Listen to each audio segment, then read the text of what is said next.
Alhamdulillahi Rabbil Alamin. Wassalatu wassalamu ala Sayyidina Muhammad wa ala alihi wa ashabihi ajma'in. Amma ba'du, faqala Allah subhanahu wa ta'ala fil Qur'anil Karim, wa huwa asdaqul qailin. أعوذ بالله من الشيطان الرجيم بسم الله الرحمن الرحيم يا أيها الذين آمنوا توبوا إلى الله توبة نصوحا صدق الله العظيم اللهم اشرح لي صدري ويسر لي أمري واحلل عقدة من لساني يفقه قولي Allahumma la sahla illa ma ja'altahu sahla wa anta taj'alu su'ba idza syi'ta sahla. Segenap puji bagi Allah, rahmat dan sejahtera. Marilah sama-sama kita doakan kepada baginda Rasul Muhammad sallallahu alaihi wasallam, kepada keluarganya, kepada para sahabatnya, kepada para tabi' dan tabi'in dan para alim ulama. Yang mulia Tunku Imam Syekh, Tunku-tunku, gure-gure uluntuan, para tokoh masyarakat, cerdik pandai, panitia pengurus masjid, segenap kaum muslimin, sidang jamaah Jumat yang dirahmati oleh Allah. Hadirin kaum muslimin sidang jamaah Jumat yang berbahagia. Yang namanya manusia dalam bahasa Arab disebut dengan insan. Oleh ahli filsafah Islam memberikan makna daripada insan itu hayawanun natiq, hayawan yang bisa berbicara. Adapun insan dalam arti yang diberikan oleh ahli sosial, maknanya pelupa, pendosa, suka lalai dan sebagainya. Tentu yang namanya manusia tidak luput daripada salah, silap dan dosa. Rasul menyampaikan dalam hadisnya, al-insanu khata', manusianya tidak terlepas daripada yang namanya kesalahan. Di dalam hadis yang lain Rasul menyebutkan khairul khata' at-tawwabun, sebaik-baik yang salah daripada manusia adalah yang melakukan taubat. Taubat merupakan satu keniscayaan, sebuah kewajiban yang tidak bisa kita lari daripada kewajiban tersebut. Maka oleh Allah menyampaikan dalam Al-Quran, ya ayyuhalladzina amanu tubu ilallahi taubatan nasuha. Wahai orang yang beriman, taubatlah kamu dalam bentuk taubat nasuha, yaitu taubat yang sebenar-benarnya. Maka pada kesempatan yang berbahagianya khatib ingin menyampaikan tentang taubat nasuha berdasarkan kepada pendapat Imam Al-Ghazali di dalam kitab Ihya Ulumuddin. Imam Al-Ghazali dalam kitab Ihya Ulumuddin beliau menyampaikan beberapa muqaddimah daripada taubat atau syarat-syarat daripada taubat. Yang pertama, kata Imam Al-Ghazali, taubat itu didasarkan kepada penyesalan yang paling dalam. Yang kedua, berjanji tidak akan pernah mengulanginya. Yang ketiga, taubat itu harus didasarkan kepada ilmu. Yang pertama, menyesali di atas dosa yang pernah dilakukan.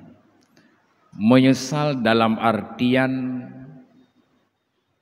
benar-benar datang dalam hati bahwa ubena yang telah dilakukan daripada dosa tersebut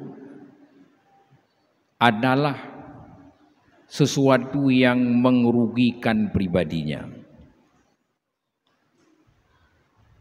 Oleh Imam Al-Ghazali, tentang poin yang pertama sebut, beliau menyebutkan 3 syarat yang lain. Terhadap penyesalan terhadap dosa yang pernah dilakukan, agar penyesalan yang terulang mati, pertama, geyo bayangkan oleh Imam Al-Ghazali bahwa dosa yang telah dilakukan tersebut merupakan satu kerugian yang hanya menguntungkan bagi akhiratnya. Yang kedua, agar penyesalan yang timuh lamati, bahwa dosa yang pernah dilakukan tersebut ancamannya adalah neraka. Neraka dengan gambaran dan penyampaian yang disampaikan oleh Allah dalam Al-Quran, neraka itu sangat menakutkan. Jangankan api neraka, getanyo dia dalam tarik uro yang begitu seup, han sanggup tertun. Ikap letidom, rasa sakitnya timbul sampai terus di ujung. Maka geyo bayangkan, kesakitan yang dalam dunia dibandingkan dengan kesakitan yang di akhirat, lebih dahsyat sakit di akhirat. Maka dengan poin yang keduanya bisa timbul penyesalan getanyo terhadap dosa yang kali dapupun. Yang kelih, bahwa kehidupan itu belum tentu akan berlanjut besok. Maka oleh Imam Al-Ghazali, engkau tidak akan tahu siapa namamu besok. Apakah namamu masih hayah yang hidup, au mautun atau besok mati. Si jom si ada, apakah nama kita masih disebut sebagai orang hidup atau disebut sebagai orang yang mati. Maka dengan tak ingat mati, getanyo akan teringat kepada akhirat. Teringat kepada janji yang kali dah janjikan legetanyo kepada Allah, bahwa tamu Tuhan dengan Allah, tak laksanakan segala perintah-perintah Allah. Kemudian yang kedua, menyesali di atas segala dosa yang telah dilakukan. Menyesali di atas dosa yang kali dah puput. Cara itu akan timbul, kata Imam Al-Ghazali, dengan memperbanyak mengingat mati dan melakukan tafakur.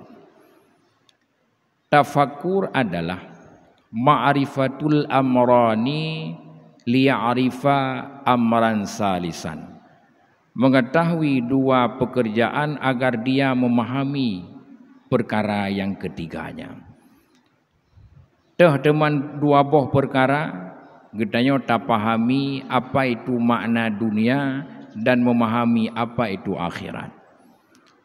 Dunia ni pegah oleh Imam Al-Ghazali, ad-dunya mazra'atu lil akhirah, tempat bercocok tanam mencari keuntungan laba itu dipetik kelak di yaumil qiyamah. Akhirat itu apa?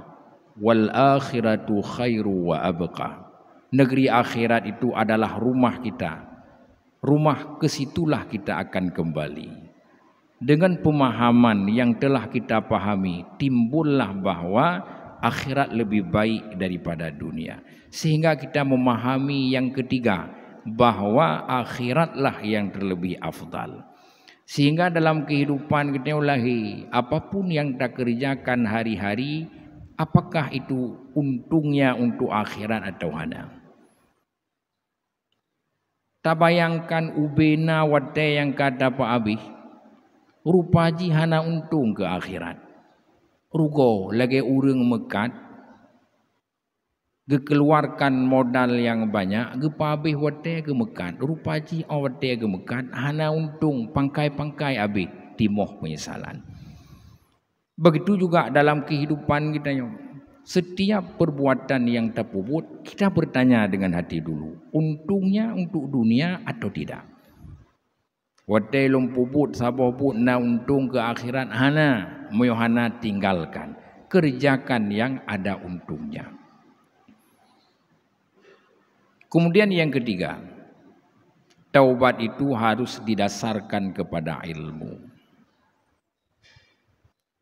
Agama mengajarkan bahwa maksud daripada agama itu semata-mata adalah untuk menjaga penganut agama Islam, umat Muhammadnya selamat daripada api neraka. Maka adalah yang disebut dengan maqasidus syar'ah, maqasid tujuan daripada agama. Tujuan daripada agama yang pertama sekali adalah lihifdzul aqli, untuk menjaga akal. Kemudian tujuan daripada agama yang kedua lihifdzul mal, untuk menjaga harta. Yang ketiga tujuan daripada agama lihifdzul badan, untuk menjaga badan. Kemudian yang keempat tujuan daripada agama lihifdzun nasli, untuk menjaga keturunan. Bagaimana cara agama mengawal yang empat ini? Caranya adalah dengan syariat. Syariat lebih identik dengan ilmu fikih. Di samping tasawuf adalah ketentuan, dan fikih juga merupakan hal yang sangat terikat dengan fikih dan tasawuf itu sendiri. Maka oleh Rasul menyampaikan dalam hadis, may yuridillahu bihi khairan yufaqihu fiddin. Barang siapa yang dikehendaki oleh Allah kepada seseorang khairan, kebaikan. Kibancara Allah wate nunjuk kebaikan kepada sidro hamba, yufaqihu fiddin, caranya Allah memberikan pemahaman agama terhadap dia. Pemahaman terhadap agama merupakan penentuan baikkah kehidupan gedanyo atau hana. Semakin gedanyo memahami agama, maka semakin banyak kebaikan yang gedanyo dapatkan dengan mengamalkan agama itu sendiri. Sedikit menurut Drawd pemahaman terhadap agama, maka sedikit pula kebaikan yang gedanyo dapatkan. Pemahaman dalam artian pengetahuan. Dikala gedanyo melakukan dosa, maka ketentuan akhirnya adalah taubat. Bagaimana cara kita bertaubat? Caranya adalah memahami apa kesalahan yang telah kita lakukan. Yang kedua, terhindar gedanyo daripada dosa lain. Gedanyo umpama urang hana pernah semayang. Cara taubatnya adalah dia melaksanakan salat itu. Bagaimana salat itu akan sah? Tentu dengan ada ilmu. Kemudian dia jangan melakukan kesalahan atau dosa lain yang serupa dengan dosa meninggalkan salat. Maka oleh Imam Al-Ghazali menggarisbawahi, kiban urang awate taubat mesti dengan na ilmu menjamin dia terhindar daripada dosa zahir dan dosa batin. Dosa zahir yang ditimbulkan oleh meninggalkan segala kewajiban. Dosa batin ditimbulkan oleh tidak tergaganya batin daripada penyakit yang timbul. Maka bahasa Al-Quran taubatan nasuha. Taubat nasuha itu ungkapan yang singkat tapi luas dengan makna dan susah di dalam mempraktekkannya. Maka oleh Rasul menyampaikan, man taba kaman wulida ummuhu. Barang siapa yang melakukan taubat, maka seperti seseorang yang dilahirkan oleh ibunya. Artinya, gedanyo yang taubat terhadap dosa kesalahan yang telah gedanyo lakukan sama bersih, suci lagi anak yang baru dilahirkan. Hadirin kaum muslimin, sidang jamaah Jumat yang dirahmati oleh Allah. Maka gedanyo yang namanya manusia tentu tidak luput daripada salah, silap dan dosa. Agar dosa tersebut bisa terhapus, bagaimana caranya? Al-Quran menjawab, ya ayuhan nas tubu ilallahi mi'ata marrah. Wahai orang yang beriman, taubatlah kamu 100 kali pada tiap-tiap hari. Kiban cara teman tadu tertuh ke siwro dan taubat dengan cara tak ucap istighfar, hendaknya gedanya mengatur dan meminik sesuatu. Lih semayang subuh tak ucap istighfar 20, lih semayang zuhur tak ucap istighfar 20, setelah asar juga demikian, setelah maghrib juga demikian, sehingga gedanyo yang telah melakukan dosa diampuni oleh Allah segala dosa-dosanya. Kemudian juga Imam Al-Ghazali mengajarkan gedanyo menjelang gedanyo akan daih malam. Pertama oleh Imam Al-Ghazali menjelaskan bagaimana adab tidur orang yang bertaubat. Pertama, ubena dosa yang menyangkut gob dengan gedanyo.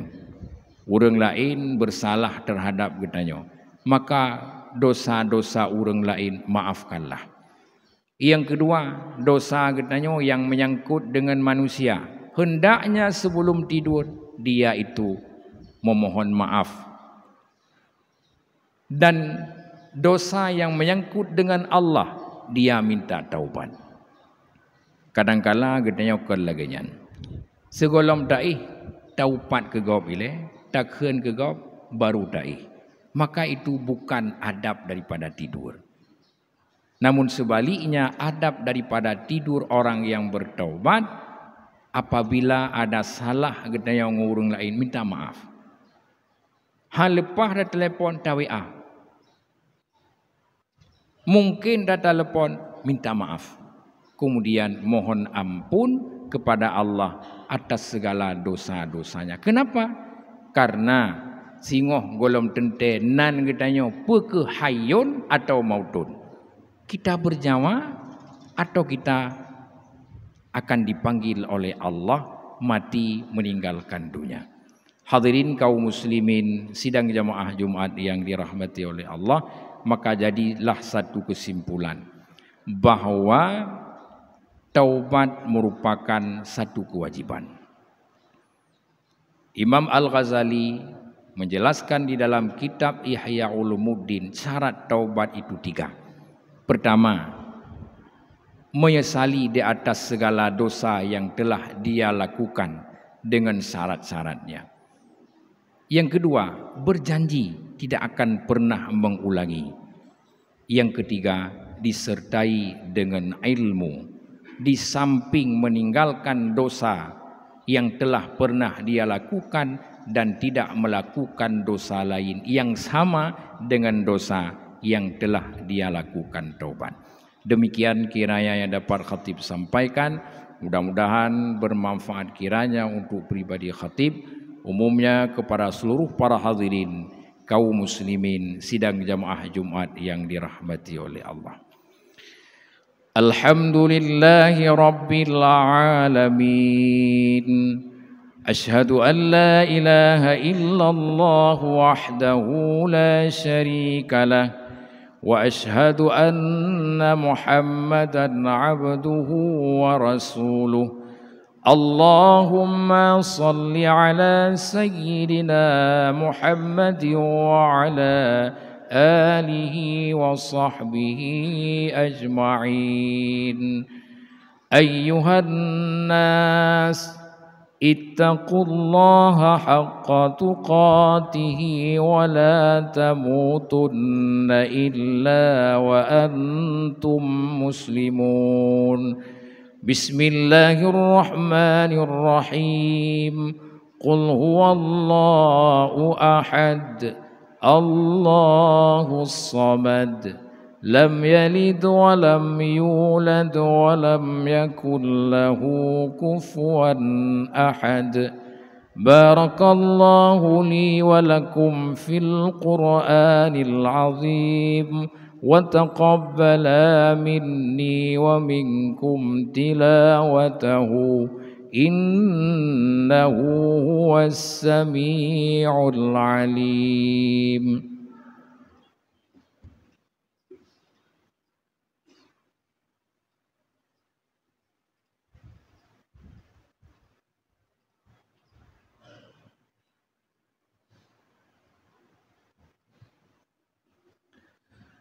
الحمد لله رب العالمين. أشهد أن لا إله إلا الله وحده لا شريك له وأشهد أن محمدًا عبده ورسوله اللهم صل على سيدنا محمد وعلى آله وصحبه أجمعين. أيها الناس اتقوا الله حق تقاته ولا تموتن إلا وأنتم مسلمون. بسم الله الرحمن الرحيم. إنا أعطيناك الكوثر فصل لربك وانحر إن شانئك هو الأبتر. اللهم اغفر للمسلمين والمسلمات والمؤمنين والمؤمنات الأحياء منهم والأموات. ربنا هب لنا من أزواجنا وذرياتنا قرة أعين واجعلنا للمتقين إماما. ربنا آتنا في الدنيا حسنة وفي الآخرة حسنة وقنا عذاب النار برحمتك يا أرحم الراحمين. عباد الله أقم الصلاة.